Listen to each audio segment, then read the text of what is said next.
I didn't expect it to come so early, man. अब हम फेरी के टर्मिनल के ऊपर पहुंच चुके हैं। यहाँ से हम टिकट बाय करेंगे। Where's my wallet?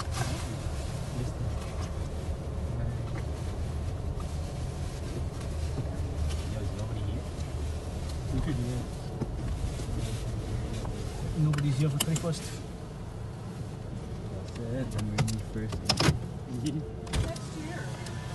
Hi.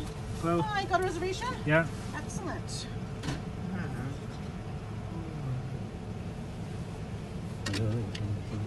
I think they're open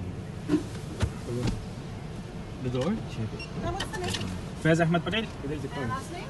Patel. And that's just yourself? No, I have 1, 2, 3, 4 more. 4 more?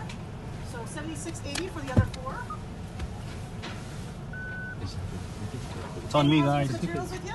No. Propane, gas, fire, No. fireworks, that's the word. Lane 1. Right, thank you. Have a lovely evening and a happy new year. Thank you. Cheers. औज़ुबिल्लाहिमिनश्शैतानिर्रजीम बिस्मिल्लाहिर्रहमानिर्रहीम। हमारी सारी जमात जो है फेरी में बैठ चुकी है और हम विक्टोरिया से वैनकूवर की तरफ हमारा सफ़र आमदवा है। तो मैंने आपके साथ पिछली वीडियो में वादा किया था कि हम जब अपने 10 डे मुकम्मल कर लेंगे तो मैं आपको पूरी 10 डे की तफसील जो मैं आपको बताऊंगा कि कहाँ कहाँ हमने काम किया।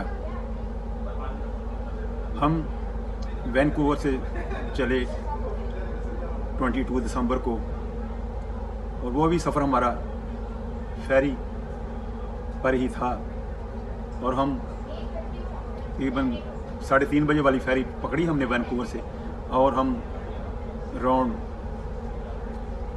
4:30 बजे के करीब ननैमो पहुंच चुके थे। और ननैमो जब हम उतरे तो सीधे हम ननैमो इस्लामिक सेंटर में चले गए और वहाँ के लोकल जो रहायशी थे वो हमारा इंतज़ार कर रहे थे। हमने 3 दिन वहाँ पे काम किया, हमारी काफ़ी नुसरत भी हुई और लोगों ने हमारे साथ बड़ा तावन किया। तो वहाँ पर तकरीबन 100 के करीब फैमिली थी और फ्राइडे वाले दिन इस्लामिक सेंटर पूरा भरा हुआ होता था। तो बाकी नमाज़ों में काफ़ी कमज़ोरी थी तो वहाँ हमने 3 दिन जो काम किया, हमारी यही कोशिश रही कि फ्राइडे वाले दिन जो है मस्जिद भरी होती है, बाकी दिनों में लोग क्यों नहीं आते। तो कुछ उन्होंने बताया कि इसमें लोगों की अपनी भी कमज़ोरी है, घर दूर हैं, जॉब जो है वो दूर करते हैं, तो इसलिए जो है इशा की नमाज में लोग ज़्यादा आते हैं। तो जहाँ पर कोई भी अमाल नहीं होता था, हमारी कोशिश थी कि चलो 2 अमाल कम से कम वहाँ ज़िंदा हो जाए।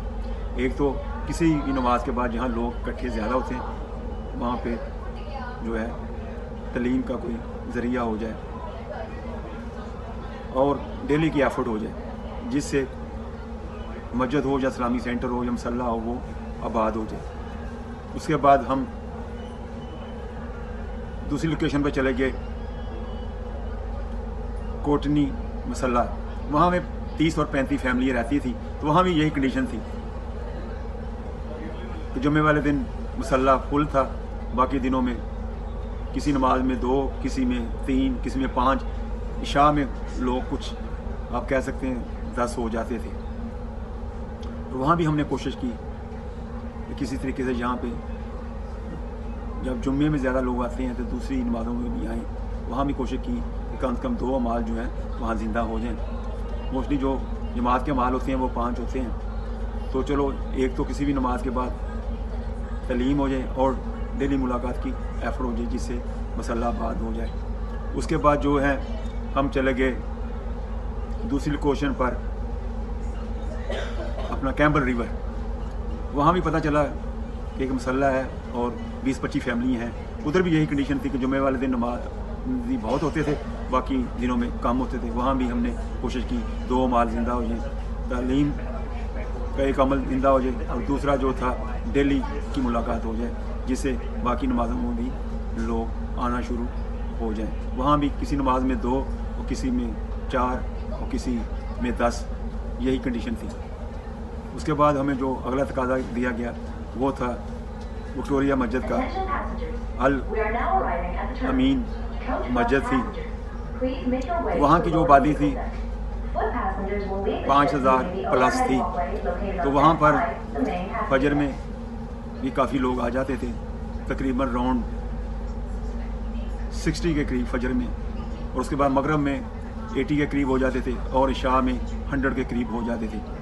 तो वहाँ पर भी हमने काफ़ी मेहनत की। वहाँ पर जो थे 5 माल जो थे वहाँ पर हो रहे थे, और 3 दिन की जो जमात है हर महीने वहाँ पे निकलती थी। तो इसके लिए हमने वहाँ में कोशिश की और 3 दिन की जमात वहाँ से हमने निकाली। उसके बाद हमें दूसरा तकाजा दिया गया, वहाँ पे एक मसल्ला था, फिर हम वहाँ उस मसल्ले पे चले गए। एक पोर्ट बर्नी मसल्ला था और उसका भी हमें बताया गया, पर उसकी रोड की कंडीशन कुछ ख़राब थी। तो बारिश हुई और विंडी बहुत ज़्यादा थी, जिससे दरख्त सड़क के ऊपर गिर गए और बारिश की वजह से कई जगह से सड़क भी ख़राब हो चुकी थी और पानी भी सड़क पर खड़ा था। इसलिए 4-5 घंटे के लिए उन्होंने रोड को बंद कर दिया। इस वजह से हम वहाँ नहीं जा सके। उसके बाद हमें दूसरा एक मसल्ला दिया गया वेस्ट शोर। इस मसल्ले में जो थे वही कंडीशन थी। फ्राइडे वाले दिन ये मसल्ला फुल रहता था और बाकी नमाज़ों में इल्ला माशाल्लाह इशा की नमाज में ज़्यादा लोग होते थे। और वहाँ पे ये था कि 2 अमाल हो रहे थे, तलीम हो रही थी। वहाँ के अमाम भी जो थे साउथ अफ्रीका के पड़े हुए थे, तो वो काफ़ी मेहनत कर रहे थे और डेली की एफर्ट भी थोड़ी बहुत हो रही थी। तो वहाँ हमने तकरीबन 2 दिन गुजारे। तो उन्होंने भी हमारी काफ़ी नुसरत की, हमारा ख्याल रखा, प्यार और मोहब्बत हमसे काफ़ी किया। तो हमने वहाँ पर मेहनत की और उसके बाद हमने वहाँ पर ही अपने 10 दिन जो थे वो मुकम्मल किए। और उसके बाद हमने वहाँ से अपनी रवानगी की। तो 9 बजे की हमने फेरी बुक की थी। अब हम जो हैं फेरी पे बैठे हुए हैं और वैनकूवर की तरफ जा रहे हैं। वापसी की टाक जो है अमीर साहब ने फेरी के अंदर ही कर ली और सब साथियों से मुसाफा किया और एक दूसरे से गले मिले और एक दूसरे को माफ़ किया और माफ़ी मांगी और अपना सफ़र जो है वो हम जारी रखे हुए हैं। तो आज के लिए इतना ही। अगर मेरी आपको ये वीडियो अच्छी लगी है, इसको शेयर करें, बेल के बटन को क्लिक करें। अगली आने वाली वीडियो जो आपको वक्त पर मिलती रहेगी। मेरे चैनल को सब्सक्राइब आप ना किया करें, मुझे सब्सक्राइब की ज़रूरत नहीं है। अल्लाह का वैसे ही बड़ा करम है, मुझे कोई यूट्यूब से पैसे वगैरह नहीं चाहिए। मैं एक सिलाई वीडियो बनाता हूँ, इस वीडियो से अगर किसी को कुछ सीखने को मिलता है, हो सकता है मेरी वीडियो देख के कोई अल्लाह के रास्ते में निकल जाए और मेरी निजात का नज़रिया बन जाए। मैं आपके लिए दुआ गो हूँ, आप मेरे लिए दुआ करें। अस्सलाम वालेकुम व रहमतुल्लाहि व बरकातुहू।